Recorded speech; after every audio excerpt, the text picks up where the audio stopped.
Students get tutoring so they can get the support they need to reach their educational goal, whether it's to work on their fundamentals or to get a great band in NAPLAN or something even more competitive, whether it's to get into an OC class or a selective high school. Having the right tutor helping you will be instrumental to your growth. However, not all tutoring is equal. I will go through what online group tutoring is, how that's different to some of the other tutoring that you might be expecting, and why I personally think online group tutoring is potentially the worst option. Let's get into it.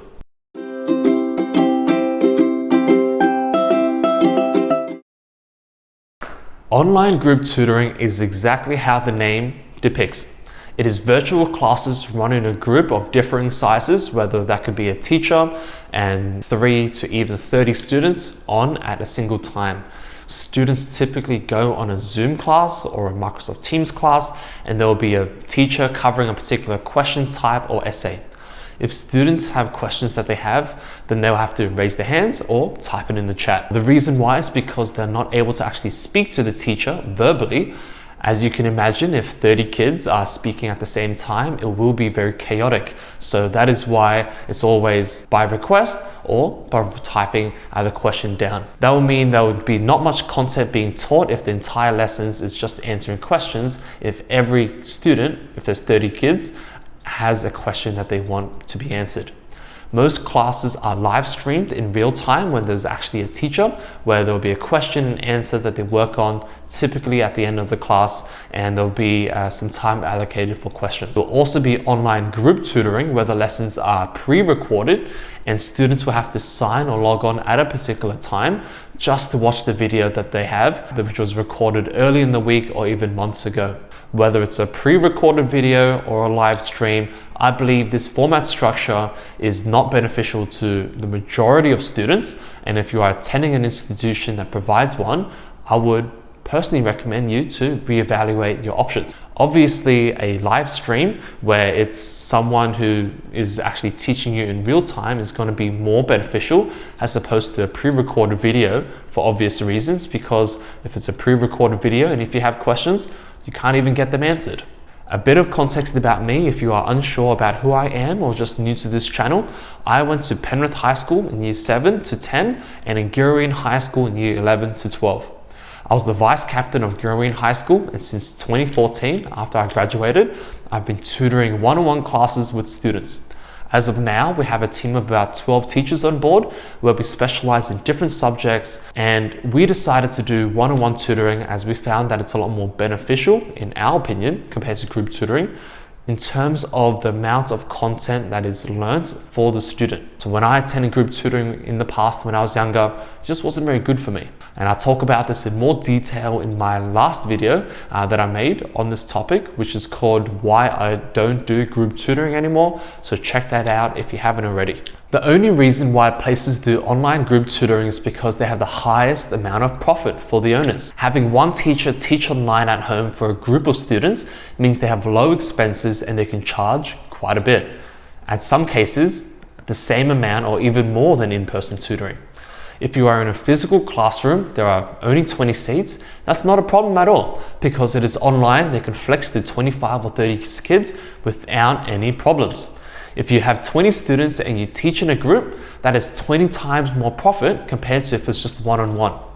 That is why you rarely see places do one-on-one tutoring, because to be honest, it's very hard to be sustainable. It is the best for students in terms of learning outcomes, as you can be tailored to the individual student's needs if it is one-on-one. But from a financial perspective, that is why many teachers don't become one-on-one teachers in the long term. They always have group tutoring options. If they are weak in narrative writing, that means you can focus on narratives. If they ask a question, you can answer it immediately. While for group online classes, they have a set question or topic that they have to do in that class. And if they're already good at narratives, they will still have to cover it anyway, as they cater to the majority. This is obviously not the best use of their time if they're already strong in it, because you only have a limited time when you're preparing for an exam like the OC or the selective. If students have a question, they have to wait until the end of the class to answer it, but it is no longer relevant to the question that is on the screen, because they might be covering a question on fractions for question 3 at the beginning of class, but by the time they went to question 20 at the end of the class, They might not even remember what fraction question that they had for question 3 at the very end of the class. This leads on to some of the problems that I have personally with online group tutoring, and I'll just break down my thoughts on each one of them. Online classes have to be interactive or it would just not work. There needs to be constant speaking between the teacher and the student, or it would just be a waste of time in terms of their learning outcomes. When classes are engaging and interactive, that is when most learning and benefit is done. If the students are not speaking and the teacher is speaking 90 to 95% of the time, something is completely wrong. That is why the format of online group classes, in my opinion, is not conducive to a good rapport between the teacher and the student, because the student doesn't speak enough in terms of group classes, and in some cases they don't speak at all. This may still work for a minority of students who just like taking notes and can process everything that is just said once or even twice, but for a lot of the students that we teach who might need more than just a single explanation or reminder on a particular topic, it does not seem like a good option, because there's not enough engagement between student and the teacher. This leads on to the second point, which is, and I touched on this a bit before as well, the format of online group tutoring is set so that they only cover a particular topic or concept for that entire lesson. So students who have questions or who are already strong in that area will not get as much value from it. Let's say that they are covering fraction type question in mathematical reasoning in terms of selective preparation. If a student is not familiar with that particular area, they will only cover it for one lesson. If they ask a question, it will be done at the end of the class, or they will do it during the class. It might be a side comment or two, it will definitely not be a thorough explanation. The student cannot really speak as the teacher is talking, as we can't have too many people speaking at the same time, or it will just be chaotic. The teacher might say, "Do you understand this now?" But they can't respond verbally, they just have to type it in. This leads to many students not really getting a thorough explanation of the concept, as it is catered to the majority of the class. Alternatively, if the student is already great at fractions in mathematical reasoning, it will be a waste of time for that week to cover it in the lesson. The time students have for selective preparation or for an individual educational goal is very short, and the time needs to be spent strategically. Why would you cover a topic that they're already strong in? It's much better for a teacher to be covering topics or concepts that the student is weak in, but since it's group online classes, they can't actually do that. They always have set topics that they have to cover, whether you're strong or weak in it. For group tutoring that is in person, they'll typically be able to provide a decent level of feedback to students. This is because when you have someone mark the papers physically, then if you got the writing task wrong, you may have a few comments on the side, a few circles here and there, some diagrams to indicate where you can improve on. For online group tutoring, the feedback I've seen from students is even more scarce, where they do not even pinpoint specific areas. You can't really ask for more feedback either, as that has been marked and the rest of the class needs to move on. For homework, it is largely not even marked, with answers just provided.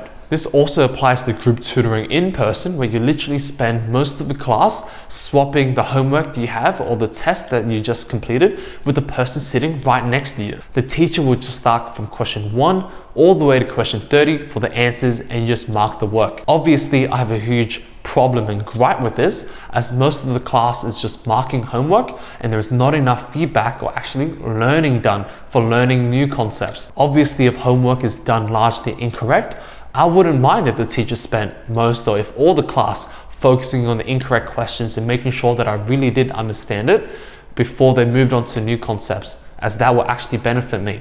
However, the nature of the group classes is that they don't spend enough detail in terms of those explanations. If students do not complete homework in group online classes, these teachers or centers will generally not do anything about it because they just don't have the time. If most of the class did their homework and 20% of the kids, including yours, did not, they'll just fall behind and they'll just not let the parents know. So why do parents send their children to group online classes when there's clear issues with the above that I just mentioned? The biggest reason from what I can see is price. One-on-one tutoring is more expensive from a per hour perspective, but typically the results will be better if they are a good teacher, because there are a bunch of one-on-one teachers that are not even qualified or know what they're talking about. So you have to evaluate, is a 1 hour writing class which is one-on-one, as good or even better than a 2-hour writing group online tutoring class. For group online classes though, parents will have to make a judgment call.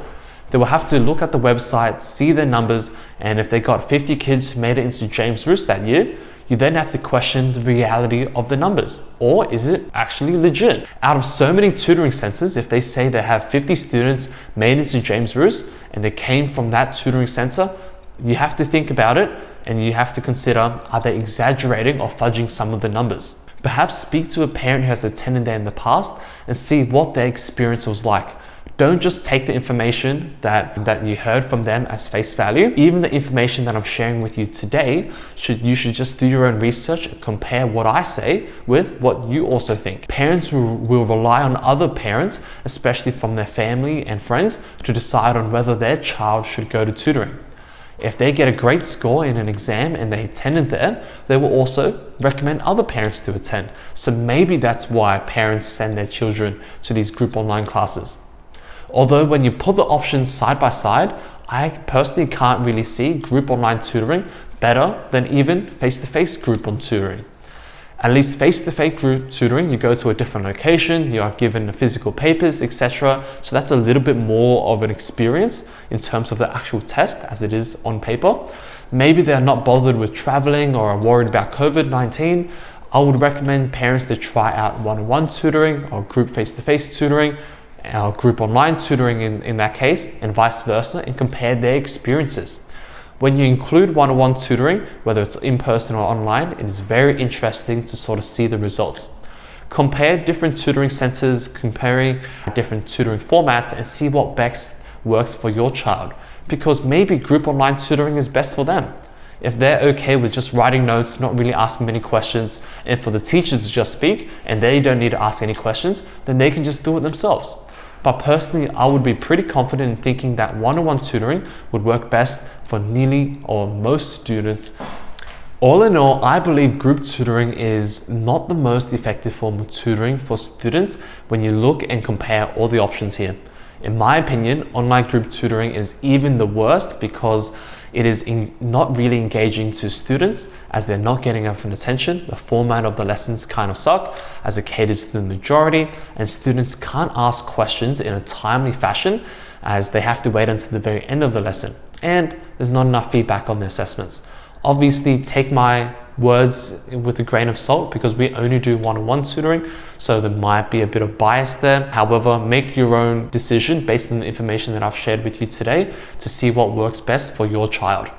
Well, if you like this video, definitely like this video, subscribe if you haven't already, and write down a comment below if you have any comments in regards to this. If you agree, disagree, anything's totally fine, and I'll see you guys in the next video.